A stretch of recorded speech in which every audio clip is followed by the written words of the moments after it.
Good morning. I call this hearing to order. I want to thank everyone for joining us. This afternoon, this morning, depending on where you're at in the country right now. And I want to make sure to note some important requirements as we conduct this official remote hearing. Let me begin by just saying that the standing House and committee rules and practice will continue to apply during remote proceedings. So all members are reminded that they are expected to adhere to these standing rules, including decorum. With that said, during the covered period as designated by the Speaker, the committee will operate in accordance to HRES 965 and the subsequent guidance from the Rules Committee in a manner that respects the rights of all members to participate. House regulations require members to be visible through a video connection throughout the proceedings. So please keep your cameras on. And also, if you have to participate in another proceeding, please exit this one and then log back on later. In the event a member encounters technical issues that prevents them from being recognized for their questioning, I will move to the next available member of the same party, and I will recognize that member at the next appropriate time slot, provided they have returned to the proceedings. Should a member's time be interrupted by technical issues, I will recognize that member at the next appropriate spot for the remainder of their time once their issues have been resolved. In the event a witness loses connectivity during testimony or questioning, I will reserve or preserve their time as staff addresses the technical issues. I may need to recess the proceedings to provide time for the witness to reconnect. And hopefully we don't have any of those issues, but here's to hoping it all works out. And finally, remember to remain muted until you are recognized to minimize background noise. In accordance with the rules established under HRES 965, staff have been advised to mute participants only in the event that there is an inadvertent background noise. Should a member wish to be recognized, they must first unmute themselves and then seek recognition at the appropriate time.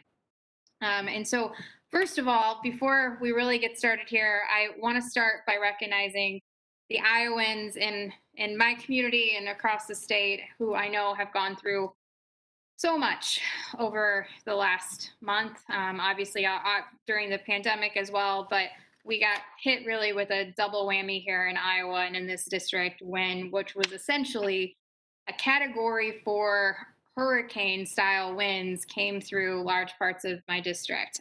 It was 140 mile per hour winds that took down trees that have been standing for 150, 200 years. And I know the city of Cedar Rapids and the surrounding areas have been through a lot. I know the floods back in '08 and also in 16 even, but this is just on a different scale. In '08, there was about 14 square miles that were affected, and the city of Cedar Rapids itself was 75 square miles, all affected, plus then the surrounding areas, Marion, Hiawatha, all of Lynn County, essentially, and then our surrounding counties as well, Buchanan, Poweshiek, Tama, Marshall, just to name a few, Iowa County.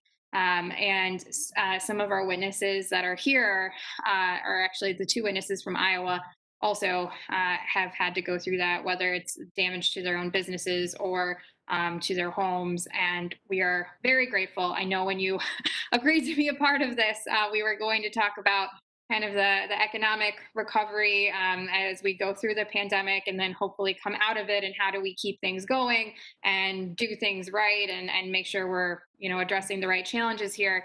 And then on top of it now, we have a whole new host of challenges that we are dealing with here in Iowa. And as one of our witnesses I spoke to this morning, Mr. Kettleson, told me, we're Iowans, we get through this, but it's still going to be tough.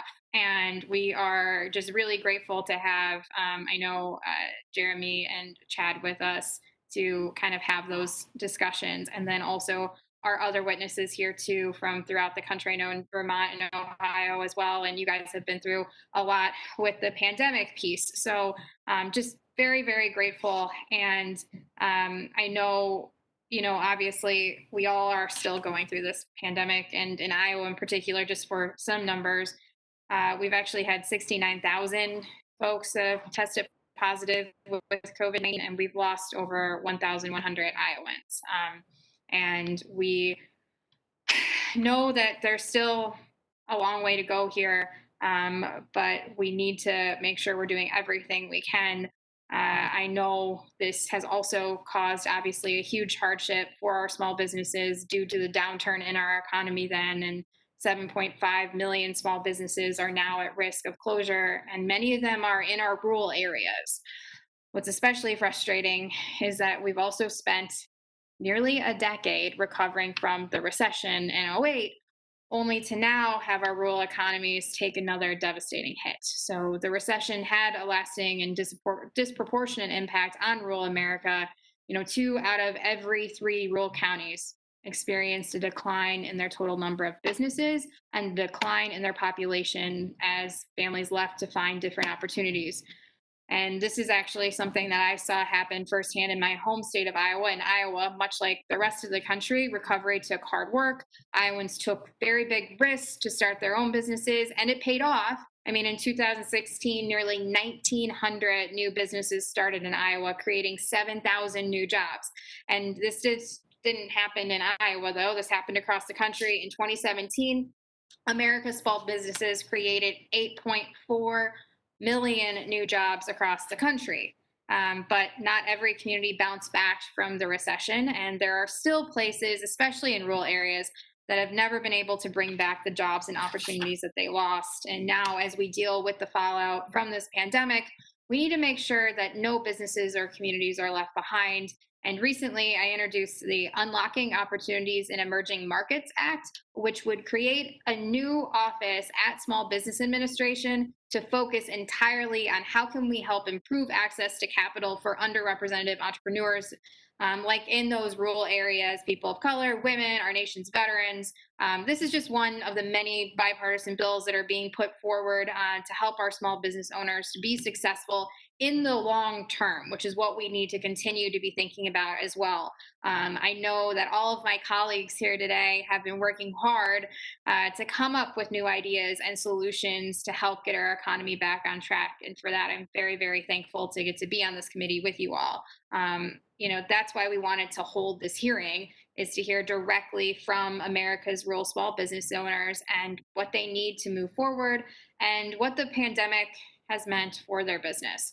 I look forward to hearing from our policy experts about how rural America can be a catalyst for job creation across the country and how there is opportunities here if we do this right, moving through this pandemic, to make sure we have the right things in rural America, whether it's broadband, and create those opportunities. So as folks are looking at, if they're in bigger cities right now, wanting to move back home to the small towns they're from, that they have those opportunities to do it. But we also have to do our job then on the federal level, working with our local folks, but also the states, to ensure that we have connectivity and that we make sure that there is a place for folks to go in the first place and have those opportunities. So I also, before I pass it over to Ranking Member Joyce, I want to say thank you for joining us, Ranking Member Dr. Joyce.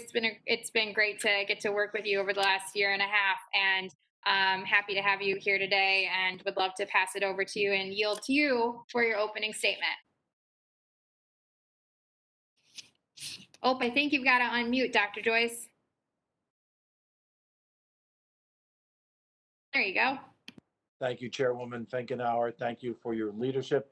I send my greetings from my district office in Somerset, Pennsylvania, where tomorrow we will hold a memorial of the Flight 93 tragedy which occurred on 9/11.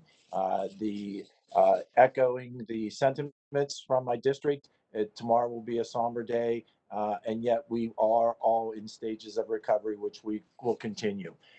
In this subcommittee, this important subcommittee on rural development, agriculture, trade, and entrepreneurship, we have discussed the importance of economic development and of rejuvenation of America's small businesses.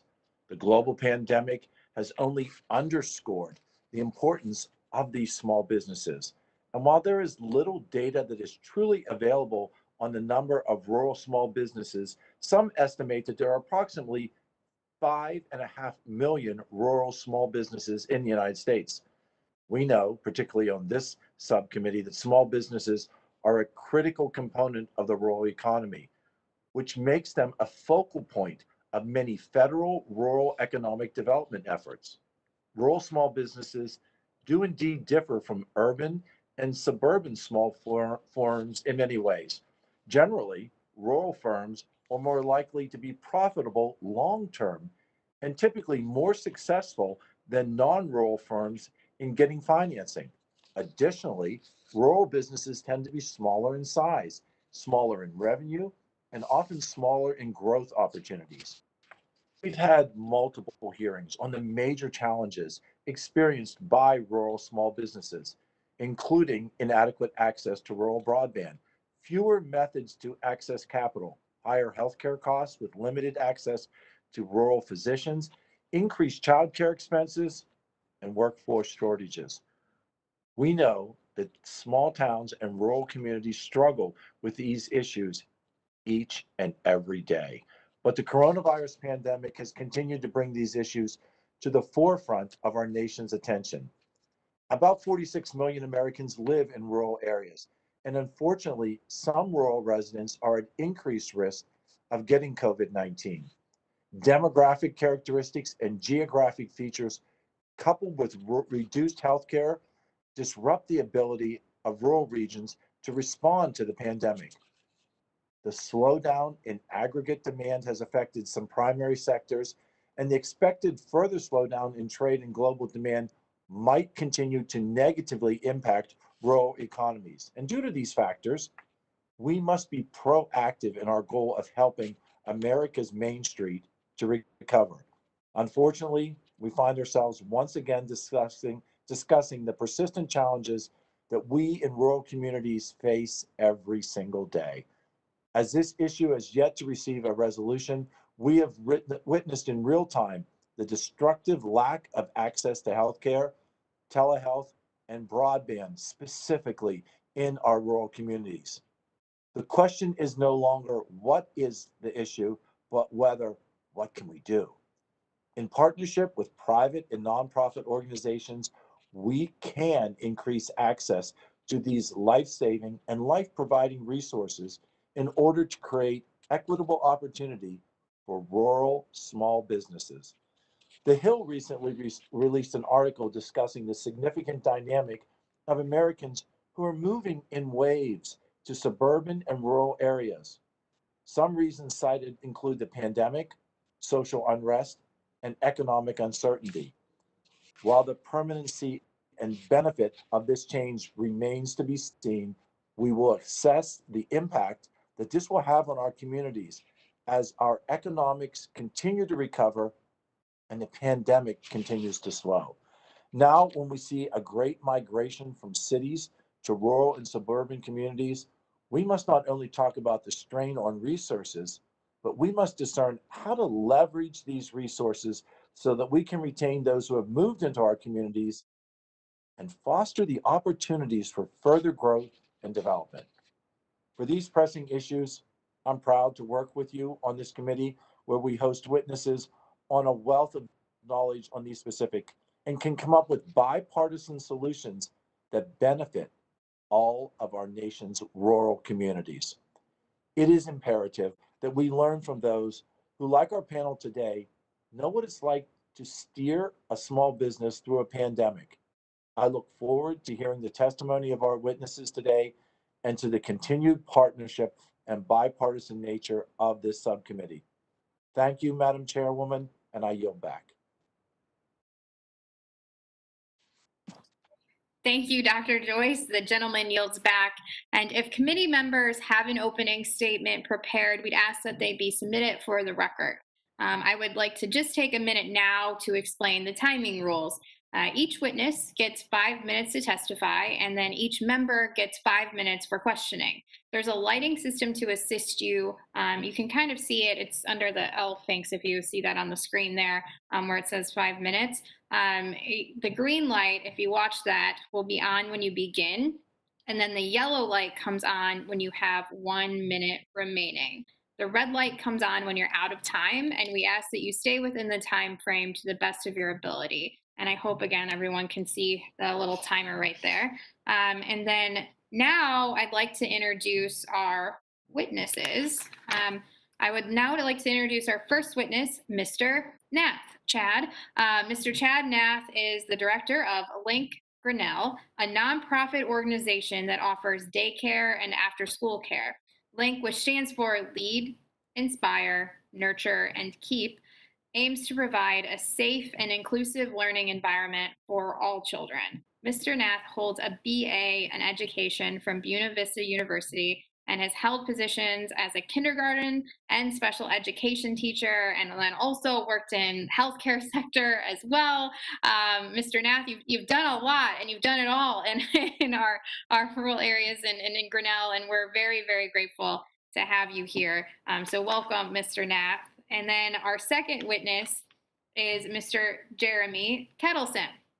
Mr. Kettleson is the vice president of Kettleson RV, located in Hiawatha, Iowa. Kettleson RV began as a small RV business on the family farm in 1962 when Mr. Kettleson's grandfather wanted a camper. The business opened a storefront in Marion, Iowa, and later started a service department, a parts department, and eventually a sales department. And Mr. Kettleson, we're really happy to have you here. It was great to chat with you and Mr. Nath this morning, and really interested to hear kind of how you're hanging in there with, yes, both the pandemic and the derecho now. So welcome, Mr. Kettleson. And then our third witness is Mr. Rembert. Mr. Rembert is a regional economist and head of the Rural Innovation Network, and are at the Center on Rural Innovation in Heartland, Vermont. He started in this line of work when his hometown of Wilmington, Ohio — I know we've got another Ohioan with us today as well — faced the loss of 10,000 jobs during the recession. It led him to co-found the nonprofit Energize Clinton County in 2008, and later serve as the executive director of the Wilmington Clinton County Chamber of Commerce. He holds a PhD in regional economics from The Ohio State University. I watch a lot of football. And then Department of Agriculture, Environmental and Development Economics. Welcome, Mr. Rembert.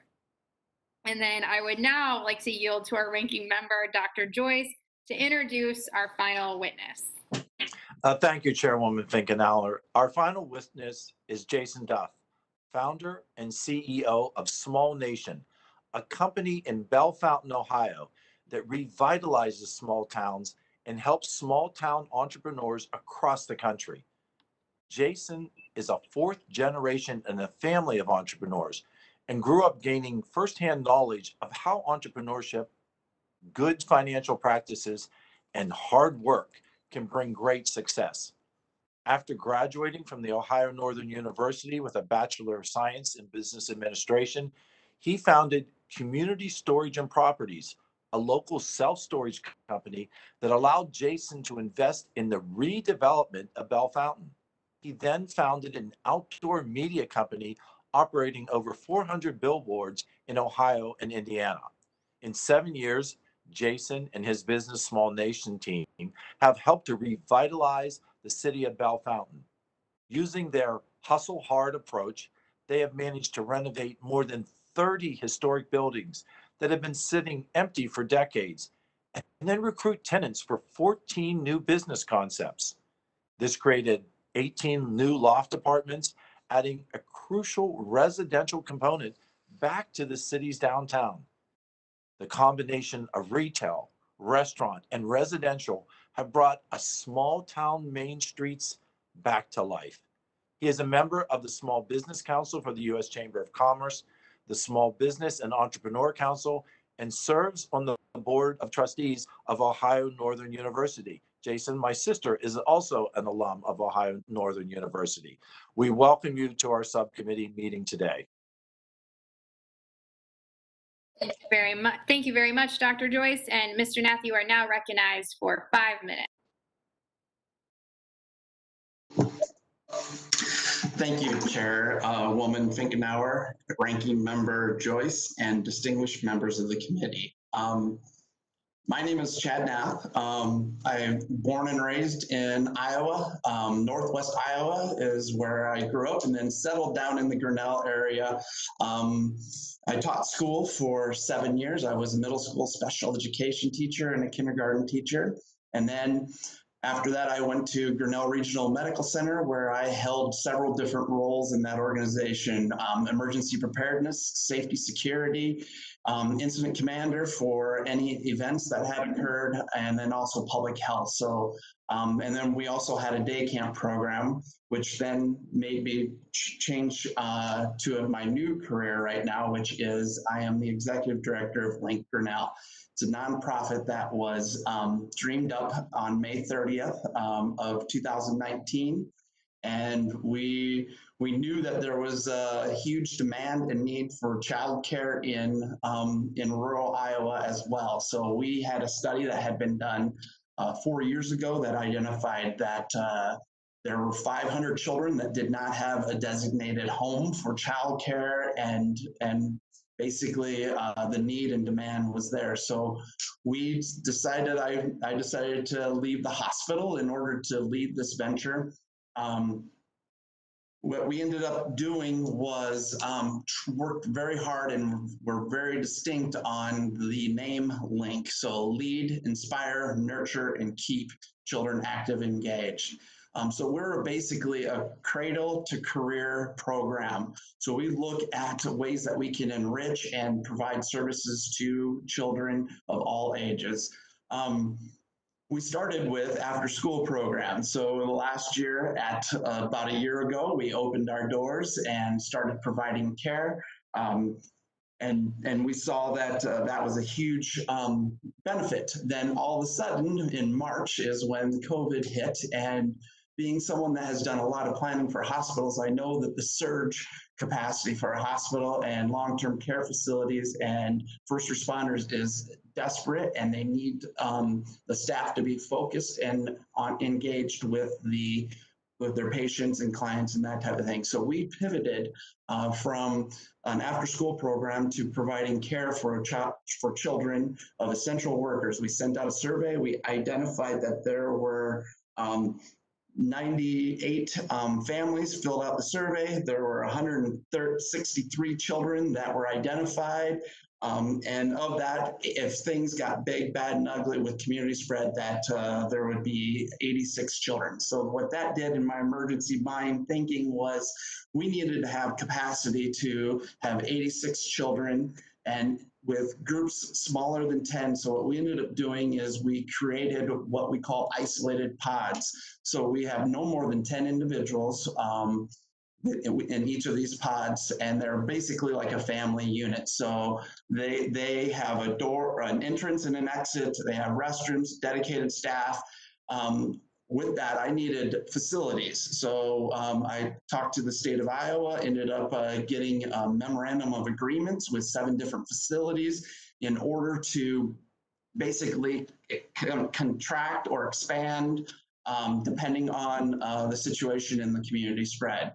Now, we ended up seeing 37 children, and a majority of those were in one long-term care facility that in Poweshiek County, we had 166 positive cases as of today, and 83 were all from this one long-term care facility. So they got hit really hard. So we were taking care of their staff, children, and also hospital staff as well. We also continued that all the way to June 1st, where then we pivoted to allowing the public in as well. So we did a summer program that was 76 children. We ended up doing 6 isolated pods in 2 different facilities. We were able to, the school system has been wonderful in our area to allow us to utilize a lot. So in one, do 4 pods, and then able to do 2 pods. Now, all along, we have been making sure that we're disinfecting. We use PPE, all these different types of things in order to make this function and work appropriately. So I didn't get through everything. There's so many things to unpack and unwind with it. You know, we did field trips. We did some other things that are pretty creative and unique. Busing, cleaning the bus, and all those different types of things in order for that to happen. And then obviously derecho hit, and that Grinnell actually lost power for more than 12 days. And obviously you cannot have childcare during that time because of a lack of power. Although we did restore power 12 days later, and then the demand for childcare hit us again because our school year got pushed clear back. So they just started this Tuesday of this week, and so we filled that gap as well. And now we did after school care this Tuesday, Wednesday, and then that's where I will go after this discussion. So, Well, thank you so much, Mr. Nick. You are a very busy guy and have been doing so much. So look forward to asking questions and hearing even more than during this hearing as well. And now we will go to Mr. Kettleson. You are now recognized for 5 minutes. Thank you, Chairwoman Finkenauer and ranking members, Dr. Joyce, and distinguished members of the committee. I'm Jeremy Kettleson, Vice President of a family-owned Kettleson RV with locations in Hiawatha, DeSoto, Iowa. Our dealership was founded in 1962, and we roughly employ about 60 people. We sell new and used travel trailers, horse trailers, used motorhomes, and we also provide repair services and property services to customers. It is our family's life work to enable people to enjoy the great outdoors and travel this great country. Our dealership is working hard to come back from the economic shock of the pandemic. We made progress, but challenges remain. Among our top concerns are keeping our customers and employees safe each day, inventory shortages, parts supply chain issues. We are very fortunate that we did not need to completely close our business this spring, but that is not the case in other states. RV dealerships in several states were open for service only, and only could transact sales by phone or web. And in some cases, RV dealers could not be open at all. So RVDA, RVIA, the Outdoor Recreational Roundtable, and several RV associations work to allow dealerships to remain open to serve the traveling public. The quick succession of stay-at-home orders left some RV travelers stranded on the road, and some had to leave both public and private campgrounds due to the state and federal ordered closures. In the meantime, RV snowbirds who winter in the South had to travel back home to their home state, and it was vital that us as RV dealerships remained open to provide those services to get them home. In the early days of the pandemic, first responders, including medical personnel, law enforcement, and critical utility workers used RVs to self-quarantine in areas. In Iowa, workers at the Des Moines RV Waterworks utilized 20 RVs for temporary housing. As the assistant chief of small town Springville, Iowa, I've seen this firsthand and experienced it, and it is in our community's plan. With businesses' operations severely restricted, and a dealer survey conducted by RVDA in early April showed that 26% said their service, parts, and accessory business were down 75% or more when compared to level of business prior to the pandemic. Another 35% said that their fixed operations business was down 50 to 74%. 44% of dealers responding to the RVDA survey said that their RV sales volume was down 75% or more when compared with pre-pandemic levels, and 21% said that they were down 50 to 74%. With almost no revenue coming in, many dealers were forced to furlough or lay off, including ourselves. Because of crushing job losses throughout the country, the Small Business Administration PPP loan initiative offered forgivable loans to small businesses. At the time of the RVDA survey, 92% of RV dealers responding said that they either had or planned to apply for a PPP loan. While my dealership did not apply for the program, it has been important to many RV dealers across the country. Since those uncertain days of March, April, Americans have made it clear with the increase of business and the enthusiasm towards the great outdoors, that this is an industry that can help heal the nation during times like these. We are now faced with supply chain issues like many dealers in the country. Our inventory is down, and even more down after the derecho. These supply chain issues have the potential to create a storm after a storm. Manufacturing of RVs, which are primarily American made, cannot get components from suppliers and build the product. It will lead to a challenge because we do not have products to stock during the time the consumers are seeking the outdoor experience.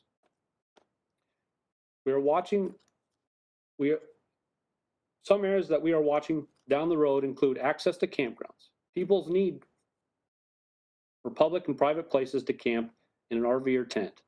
We thank those of you who voted for the Great American Outdoors Act, which will help modernize and improve the public campgrounds in our national parks and forests and federal lands. Continual public investment in the outdoor recreation is extremely important to our country's future. Since the pandemic, we have seen an increase in younger and first-time buyers at our dealership and at dealerships across this country. In our conversation with these customers, we are finding that there are a lot of parents who are using the outdoors to reconnect with their families. They want to get away from the fear of the virus and spend time together as a family unit. We have been told by the public health officials to get outside, recreate responsibly. People are hearing that message loud and clear. Nature heals our body and mind. So on behalf of the $778 billion outdoor recreation industry and the RV industry, which has an overall economic impact of $114 billion and supports nearly 600,000 jobs, thank you for your support of a small business like mine and help millions of Americans enjoy the great outdoors. We will continue to be part of public health and the economic solution in our rural communities across this country. Thank you, Mr. Kettleson. We really appreciate it and look forward to asking questions here in a few minutes. So thank you. And then I also now like to recognize Mr. Rembert. You are recognized for 5 minutes. Thank you, Chairwoman Finkenauer, Ranking Member Joyce, and distinguished members of the committee. My name is Mark Rembert, and I'm the head of the Rural Innovation Network at the Center on Rural Innovation. I'm a regional economist by training with a focus on rural development, and I spent nearly a decade leading economic development efforts in my hometown of Wilmington, Ohio, following the Great Recession. It's a pleasure to be with you today to discuss the role of entrepreneurship in economic development. Even before the pandemic, rural America faced a crisis of economic opportunity. As recently as February 2020, more than 1,200 rural counties had not recovered all of the jobs lost during the Great Recession. This recent history suggests that the traditional approaches to rural development have not delivered economic prosperity on their own. Addressing the immediate economic issues faced by rural America is critical, but it's not enough. Restoring rural America to its pre-pandemic trajectory will mean that most rural communities will continue to lag behind. Rural America needs a new economic model. One key factor driving the rural opportunity gap has been the growth of the digital economy between 2002 and 2016, the share of jobs requiring digital skills quadrupled from 4.8% to 23%, and tech jobs experienced one of the fastest job growth rates from 2010 to 2016. Yet today, rural America is home to just 5% of the workers in tech occupations, even though it accounts for 15% of the total US workforce. At the Center for Rural Innovation, we believe that for rural communities to thrive, they must participate in the digital economy. Building digital economies in rural communities will require scalable tech startups that can create digital jobs in rural places. Supporting rural tech startups requires a different model than supporting Main Street businesses. Just like their metro counterparts, rural startups need access to equity-based risk capital, deep mentor and advisor networks, incubator and accelerator programs, and a trained digital workforce to draw upon. Yet in most rural communities, these resources are lacking or don't exist at all. There is a need for new economic development models and increased federal support to grow scalable entrepreneurship in rural communities. As the head of Corey's Rural Innovation Network, I have the pleasure of working with 18 rural communities in 17 states that are at the forefront of building tech-focused entrepreneurship ecosystems in rural areas. Communities like Red Wing, Minnesota, Durango, Colorado, Waterville, Maine, and Wilson, North Carolina are helping to lead the way by demonstrating that scalable tech entrepreneurship is possible in rural areas. the federal government has already played an important role in supporting the success of the communities like these in the Rural Innovation Network. Each community in the network has received technical assistance from Corey's sister organization, Rural Innovation Strategies Incorporated, through a cooperative agreement with the Economic Development Administration. RISI supports communities as they develop digital economic development strategies and then provides assistance as they apply for the EDA's Build to Scale program, which was formerly the I-6 program. Last year, 3 out of the 8 communities that RISI supported received an I-6 grant to expand their digital economy ecosystem work. Even though not every community RISI works with wins a grant award, the technical assistance they receive still provides them with a strategy and a foundation from which they can continue to grow their digital economy. Other federal programs can also help accelerate scalable entrepreneurship in rural America. The SBA's Small Business Innovation Research Program has a strong track record of spurring job creation through innovation. In theory, the SBIR should offer a critical source of capital for rural tech entrepreneurs. Yet, just 3% of SBI awards have been made to firms located in rural communities. The Build to Scale and SBIR programs illustrate 2 key insights for the role the federal government can play in supporting tech entrepreneurship in rural communities. First, there should be more programs like Build to Scale that support the development of innovation-driven entrepreneurship ecosystems. We've seen firsthand how this program can accelerate the development of entrepreneurship ecosystems in rural communities. Second, the SBIR program shows that federal funding alone is not enough. Without technical assistance to promote access in rural areas, programs aimed at supporting scalable entrepreneurship are likely to end up concentrated in areas where tech jobs already exist. While there is still great uncertainty about the long-term effects of the pandemic, one thing that we know for sure is that rural America can't wait for the next recession to join the digital economy. In the age of the internet, there should be no limit to where digital economy jobs and scalable entrepreneurship can take place. Thank you. Well, thank you, Mr. Rembert. I know I got real excited when you talked about Red Wing, Minnesota. They've got great walleye fishing up there. Speaking of outdoor activities, right, Mr. Kettleson? But look forward to asking you some questions too here down the line, just to hear even more about your expertise and ideas. Thank you, Mr. Rembert. And Mr. Duff, you are now recognized for 5 minutes. Thank you, Chairwoman Fickenauer, Ranking Member Joyce, and the distinguished members of the subcommittee. My name is Jason Duff, and I'm the founder of Small Nation. Established 14 years ago in Belle Fountain, Ohio, Small Nation was formed during our nation's economic crisis and is dedicated to investing in places, spaces, and dreams for small towns and entrepreneurs. Belle Fountain is a town of 13,000 people in Logan County, 60 miles northwest of Columbus, 25 miles from the nearest major interstate, and an hour from the closest metropolitan area. It is like many other important and valuable courthouse communities across the country. We have a strong commitment and reliance on agriculture, manufacturing, and tourism. We are rural and depend on the vibrancy of our local economy and jobs to generate taxes, which support our local government, schools, and our community's health and social safety nets. 80% of our downtown storefronts were vacant when I began my journey 14 years ago. Blight, crime, arson, and opioid abuse plagued our town. Working with city, county, and other local leaders, my team and I developed a vision and plan for how to restart our local economy that began with finding unique ways to reduce unemployment by investing in people as well as places. The kinds of new businesses which have flourished in our town include new dine-in restaurants, coffee shops, hair salons, shopping boutiques, Airbnbs, health and wellness studios, and locally owned professional offices and services. All of these businesses have thrived because of the fact that they belong to a supportive, growing, and innovative small business community. That community had to be created. Thankfully, we were introduced to organizations like the Small Business and Entrepreneurship Council, the local Chamber of Commerce, historic preservation organizations like Heritage Ohio, and resources and grant from the Small Business Administration. COVID-19 and the ongoing pandemic poses unprecedented new set of challenges for small businesses as they strive towards recovery. McKinsey estimates that between 1.4 and 2.1 million small businesses could permanently close, and that estimate was based on just the first 4 months of the pandemic. The disruption has also created a host of new business opportunities in industries that small and local businesses can play an important role and win against their multinational competitors. We have seen the creativity of American entrepreneurs in ways they prepare and deliver food, create and provide education and training, and using technology and video in ways that we never thought possible.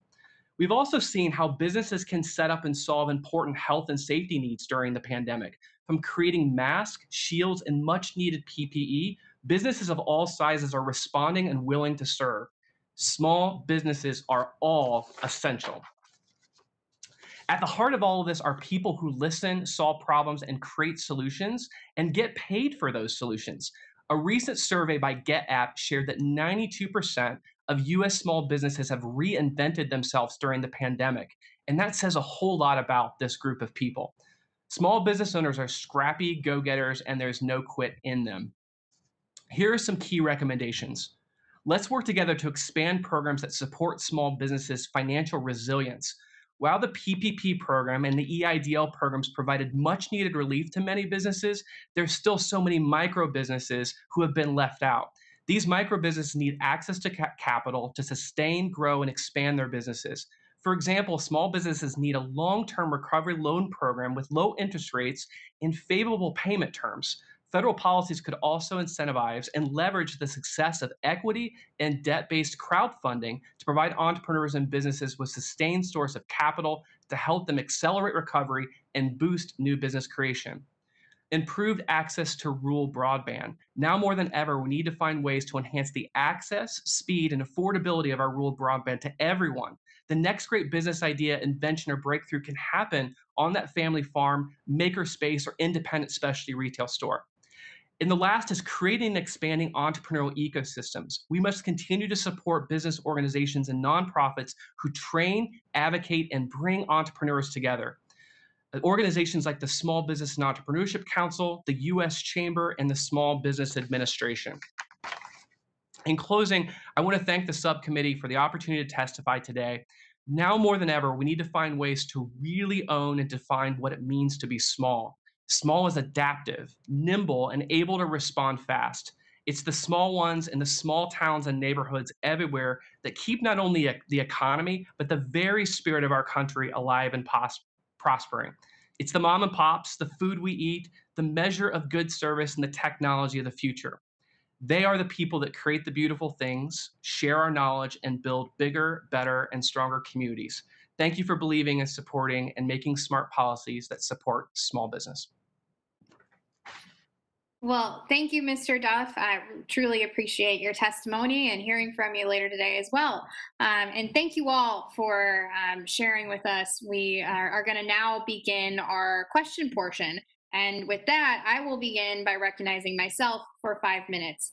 And my first question is to Mr. Nath from Grinnell. Mr. Nath, your work in childcare, especially, I mean, just hearing all that you've been doing for the last year since you started Link and had really gotten involved in the childcare sector is pretty extraordinary. And I know you dealt with challenges you were not expecting to have to deal with when you took over this endeavor. But can you speak to me about why it was important for you to enter the childcare sector, especially in a small town, and just some of the things that are a little bit different when it comes to childcare in rural areas versus our cities? Well, thank you for the question. Yes, it's vital. So when we started Link, we went out to our organizations and they supported us. We asked for 2 years of funding, 100% donated dollars to start up Link to provide childcare. This brings in a physician, at the hospital, we've been looking for oncology for how long, and orthopedics, and the list goes on of different services, and you can't get those individuals in because the schools and childcare aren't there to support those individuals. Plus, people want that for their families and to help that community thrive. So we were fortunate and we were able to provide that essential childcare for free because we had those dollars that were donated in there. In order to have those people focus on the job they're doing, they need to make sure that these other worries are or wiped away. And the only way to make a community thrive is to make sure that you have all those facets into place, along with opportunities for your family. And so that's why it was so critical and so important for us to do what we did in that situation. That's so great to hear too. How, I mean, you tie in. It's not just when you're talking about small towns in particular. I mean, like you said, even in getting doctors in, being able to attract the right talent. So much of that has to do with the childcare that is available. And so thank you for recognizing that need. And it's something that, I mean, just underscores why this is such an important topic to be talking about on a committee like this too, as we're talking about rural development and making sure that we don't have those disparities across the country. And one other quick question for you before we move on to Mr. Kettleson here. So many of your workers, well, not many, the folks that work in Link and are literally the childcare workforce, they are also essential workers. And so could you speak about just a little bit about what hazard pay would mean to your workforce in particular, and how that would be helpful or not? Yeah, hazard pay would be critical in that situation. And these individuals, a lot of the individuals are in the instant you need them. And so DHS was really good about getting background checks and all those types of things back to us really quickly. But we're the front line of the front line. That was the thing that was very challenging, was to find a way to make sure that I kept my staff safe and the children safe during COVID. And knock on wood, luckily we have not had any instances where anybody's been positive, but we really adhered to some strict standards and made that work very well. So thank you for that question. Thank you so much. And Mr. Kettleson, one thing we talked about even more so this morning, even that was mentioned in your testimony as well, but I kind of want to flesh out here, the supply chain issue that you guys are running into, specifically in your industry in particular. What are some of the factors you see leading to that, and how would you feel, and would you find this to be a helpful type of thing to make sure that we are I guess drawing the lines together of what the needs are out there for manufacturing, and then the industries that are doing well during the pandemic that could benefit from more manufacturing, or fixing the supply chain that you're running into right now? A lot of our supply chain issues are derived from the fact of we went from zero during the COVID era timeframe, where no one was thinking about recreation during those initial times, to 120 miles an hour of even the public officials saying the best way to enjoy your family and recreate is to be outside. And it's difficult for any industry to go from zero to not only where they were, but and then put them into a growth spike. And that's a lot of what that supply chain has created, which is a unique problem, and which is an exciting problem for the future. Yeah, well, and I know my time has expired, but when we had that discussion, it really did make me start thinking about the fact that, as certain industries have done well during the pandemic, we should be able to close those gaps and then give more opportunities to some of our manufacturers who may have slowed down in other areas. And then whether it's helping them retool to meet the needs that are there right now, or whatever we can do to kind of bridge that gap, I think we should be looking at trying to do that, because, I know you're gonna, yes, you got hit on top of it with the derecho and all of that as well. So it's gonna be a long road, but I'm very grateful for just your expertise and everything you talked about here today. So thank you, Mr. Kettleson. And I know my time expired, so with that, I now yield to Dr. Joyce for 5 minutes. Thank you, Chairwoman Finkenauer. My questions will start with Mr. Jason Duff. At Bell Fountain, you told quite an amazing story. You've been able to revitalize your small community with a balance of government, nonprofit, and private organizations. You talked to us, Mr. Duff, about an 80% vacancy rate with blight and turning that around to develop restaurants and small businesses and residents as well. Do you think that your community specifically benefited from a tax base, from an enjoyment of life, from the development of new small businesses, from your ability to turn around a blighted area, an 80% vacancy rate for your numbers, into a prosperous area? Thank you for the question. The beginning of our journey began with recruiting that first business and that first entrepreneur that would take a risk on our town, and that happened to be an independent restaurant. Asking the community what we felt that we were missing to bring that traffic, that energy, that life, and luckily, an entrepreneur that made brick oven pizza that had multiple units decided to expand his business in our town. That was a big risk for him. But when that pizza place opened up, there were already 13 other pizza places in our town, but he had a distinct, unique recipe.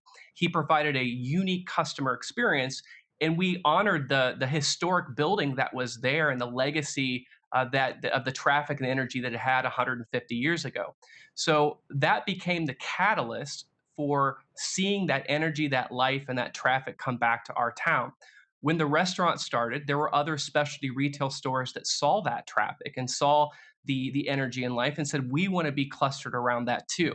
And then later, as people saw the specialty retail stores, the downtown gym decided to open up. And then people just said, we want to live in the upper floors of that building.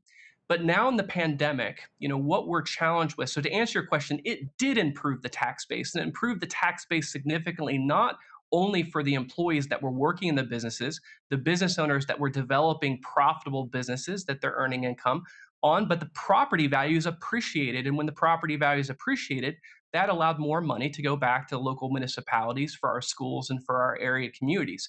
So the challenge now in the pandemic is that many of our downtown and independently owned restaurants have been forced to close. And so that industry in particular has really been challenged. And I think that we must work together to find programs that really help those independent restaurants be able to open back up and get their employees back engaged in working. And I know the PPP program and the EIDL program have been two successful measures on being able to do what it can do, but there's still more work that has to be done. So the thing that we're working on right now is identifying if restaurants are going to be slower to come back online, what are the new ways that we can bring that traffic and energy and life to our towns, and bringing that technology, that broadband, getting our buildings wired up, I think is going to be a huge step in the right direction. Mr. Duff, what you achieved at Bell Fountain, is this a model for success in other rural communities? And are you looking to implement that in other rural communities? Absolutely. We believe that the model starts with finding ways to buy and invest in historic buildings, actively recruit and identify people who are entrepreneurially minded. And those people do exist in towns. Those ideas need to be heard. And we need to connect those ideas with people, community banks, and investors that have resources. And once these ideas come online, those folks need ongoing mentorship, coaching, and support. And I believe this model is working and can help towns all across the country. And thank you for being the conduit for joining those different groups together. My next question is for Mr. Chad Nath. Mr. Nath, you mentioned searching for funding through non-government sources in donations and grants and stipends. Approximately how many of your dollars were you able to make up from non-government sources? From non-government sources. So we started off actually from our local businesses are the ones that actually supplied us with the dollars that we thrived on during that time. Not thrived, but we worked with. We did do a community block grant and the PPP. We did not get it in the first phase. And then we had just some of the people that were essential staff provided some donations. So those went into donated dollars. We didn't access a fee or process a fee, we allowed them, if they so chose, to give some dollars back, and we had a few that did that. Some just could not afford to do that. So those are the ways that we made this work. But we wrote grants all over the place, and from the Iowa Women's Foundation in this area, we did $5210. We look for different ways that we could fund this and make this work, and luckily at this point we hopefully can see the clearing a little bit. And I commend you for those efforts. My final question is for Mr. Rembert. We've talked in this committee at length about bridging the digital divide for rural communities. We are committed to working for that. In your written testimony, you mentioned that each community has individual challenges with this task. From a federal level, we understand that the federal government needs to support these efforts without imposing a one-size-fits-all approach. Do you agree from your stance, from your perch, that a one-size-fits-all will not be successful as we continue to bridge that digital divide? Yes, I think we find that rural communities each have specific assets and specific challenges that have to be addressed in unique ways to be successful in doing this, especially when we're talking about building entrepreneurship ecosystems that are really focused on building scalable companies. I think that in our experience, programs that sort of match resources with local capacity building that allow the solutions to be built from the community level up, and then are matched with resources that can come in to really build the capacity of the community to advance a strategy is really where we think success can be achieved. Because in rural communities in particular, capacity is always going to be a significant constraint. And so to the extent that programs can actually build local capacity based on strategies and ideas that are developed by local leaders, I think that the federal government can play a really important role in doing that. So in that sense, having one solution that every community develops isn't necessarily the best if it's not building that local capacity leadership strategy that can bring local resources together to really advance a vision. And again, we salute your commitment to the rural communities. Thank you, Chairwoman, and I yield the remainder of my time. Thank you, Dr. Joyce. And the gentleman yields back. And now I'd like to recognize the gentlelady from Minnesota, Congresswoman Craig, for 5 minutes.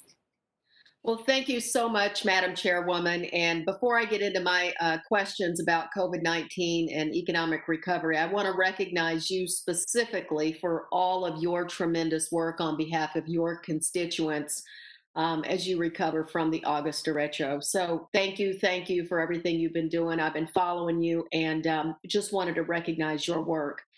In getting back to our panelists, I just want to say thank you for all of you for being with us today to talk about these topics. They've some of the same topics that have greatly impacted my constituents. And I want to first turn to Mr. Rembert for my question and tie it back to the work of an organization called Red Wing Ignite, a nonprofit that I'm proud to have in my district.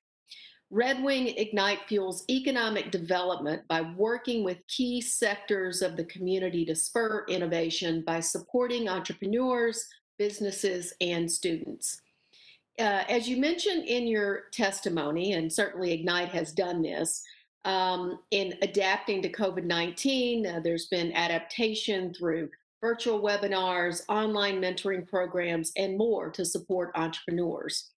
However, in this time of remote working and online events, internet access to these entrepreneurial programs and support is essential. So can you talk just a little more deeply about how rural broadband fits into this work and how the Center on Rural Innovation is working to expand rural broadband so more entrepreneurs can access these services?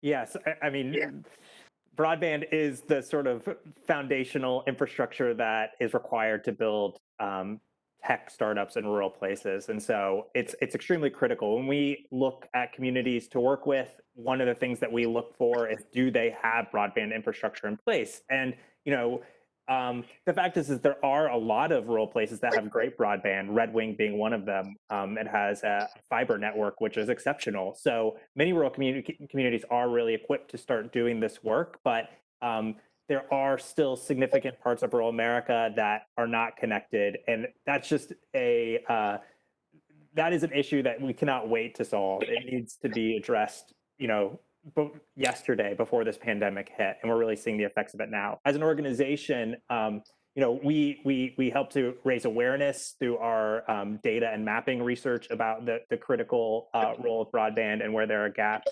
And our sister organization, Rural Innovation Strategies Incorporated, does do specific work with rural communities that are developing, that need help developing broadband and fixing gaps in their broadband infrastructure. So, we definitely encourage the Congress to really focus on the need to bridge the digital divide around broadband in rural America. I just want to stick with you for one more minute. In looking at the economic effects of COVID-19 and comparing it to the Great Recession, how's it the same and how's it different? And does that speak to any future of what the recovery and what entrepreneurial opportunities come out of that look like? Yeah, so I think it's a little bit even too soon to say what this is going to look like. As an economist, I think that this is still an evolving situation, and so what we've seen so far is that this recession actually looks quite different than the Great Recession. So in one way in particular, in the Great Recession, rural communities were actually much more severely impacted. So far in this economic crisis, rural communities have been somewhat, have been less impacted, partly because they haven't necessarily experienced the same severity of outbreaks that more urbanized areas have.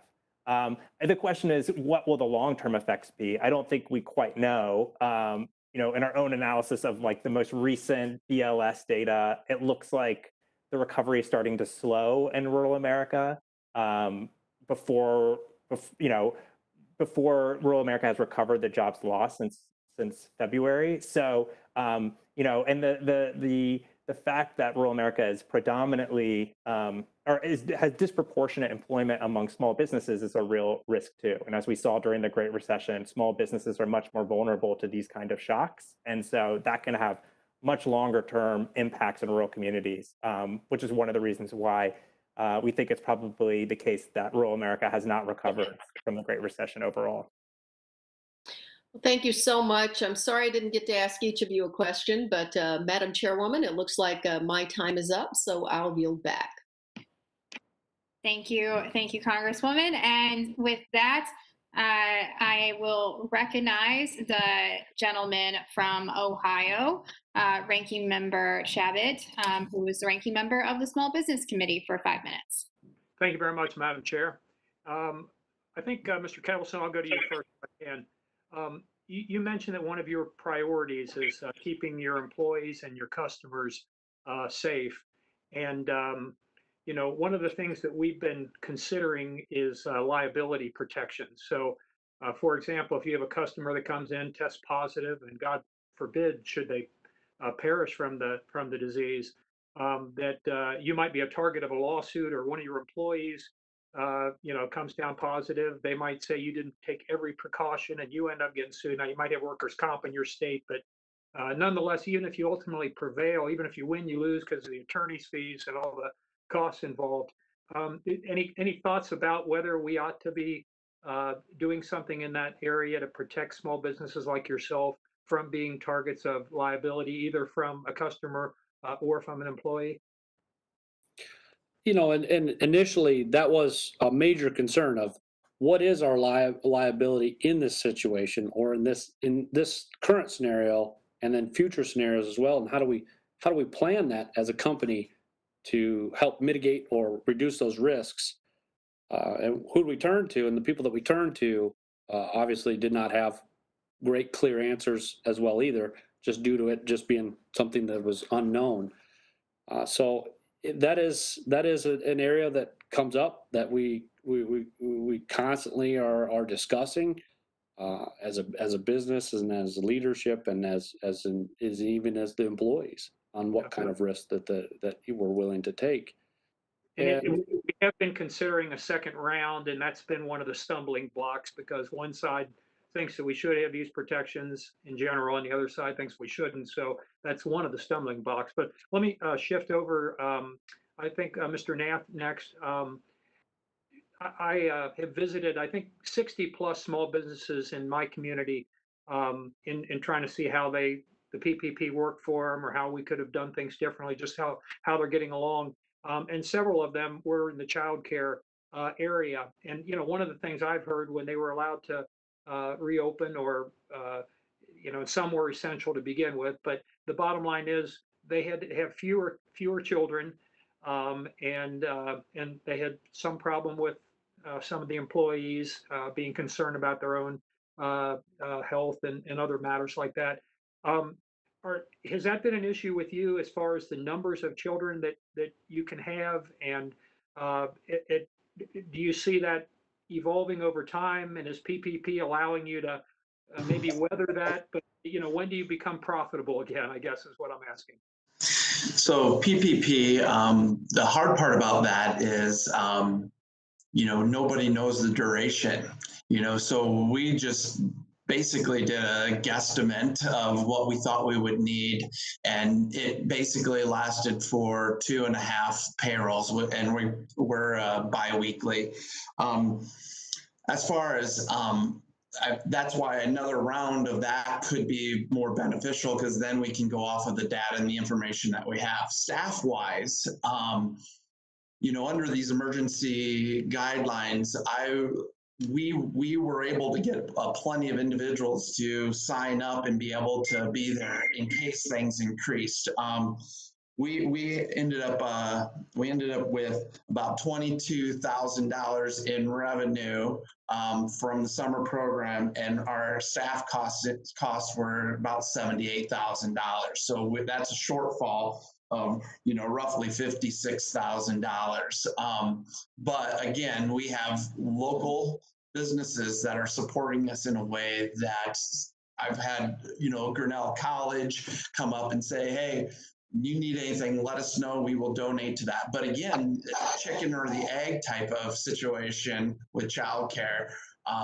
You know, those businesses, if they're not open, it's hard for them to support or generate revenue that can go to support childcare within the community. So there's a lot of complex situations. Thank you very much. I'm going to squeeze one more question into a fellow Buckeye here, Mr. Duff.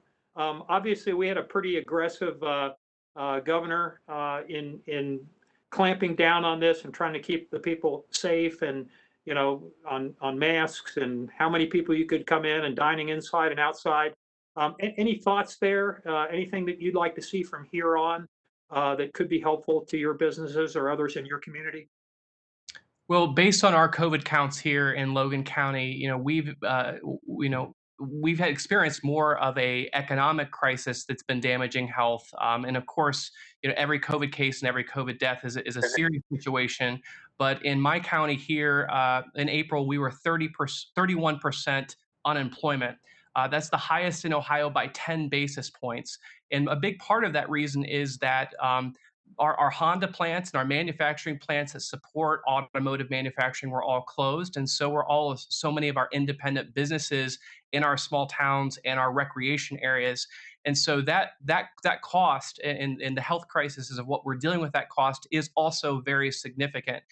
So I think that we, you know, need to be looking at strategies for how we look at health in more of a global perspective. That the virus is here, and we are going to continue to work on that. But I think the work that this committee is doing, and then all of us are here today, need to be focusing on the health crisis related to the economy and how we can get people safely back to work and businesses safely reopened. Thank you very much. Thank you, Madam Chair, and thank you to all the witnesses. I yield back. Thank you, Ranking Member Shabbat. And with that, I don't believe there are any more questions for today. And so we will conclude the hearing here, but I just want to say thank you again to all of our witnesses, Mr. Nath, Mr. Duff, Mr. Kettleson, Mr. Rembert, and also Ranking Member Dr. Joyce. Thank you. I think this might have been our first online official hearing. So we did it, but it would, yes, be much better to get to see everybody in person. And we hold out hope here that this can get under control, get vaccines, get everybody going again. But in the meantime, having these types of discussions are going to be really, really helpful for us as we come through a pandemic and figure out how to stimulate our economy again. And also not leave rural America behind as we do it. And so thank you for taking the time to really uplift some of the stuff that you're going through on the ground, your expertise. All of these things are important, whether it's the recreation space or whether it's childcare or whether it's, trying to revitalize our small businesses and just the economic side of it as well. So this was a really helpful discussion. I think the members would agree here, and we're just very, very grateful. And we remain committed to listening and trying to figure out, what can we do more of that works? How can we fix what doesn't? And how can we, again, keep planning for the future here?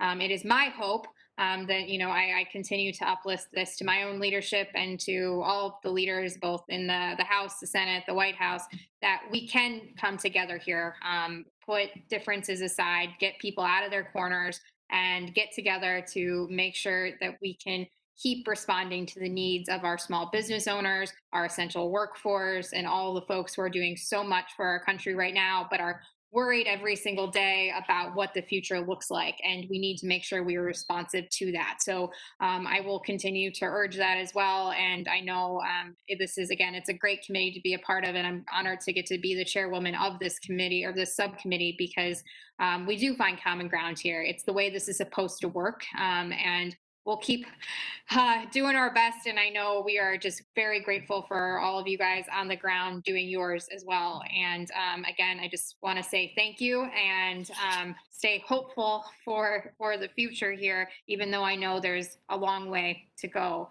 And with that, we will conclude this hearing, and I'd ask unanimous consent that members have 5 legislative days to submit statements and supporting materials for the record.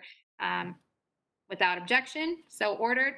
And if there is no further business to come before the subcommittee, we are adjourned. Thank you.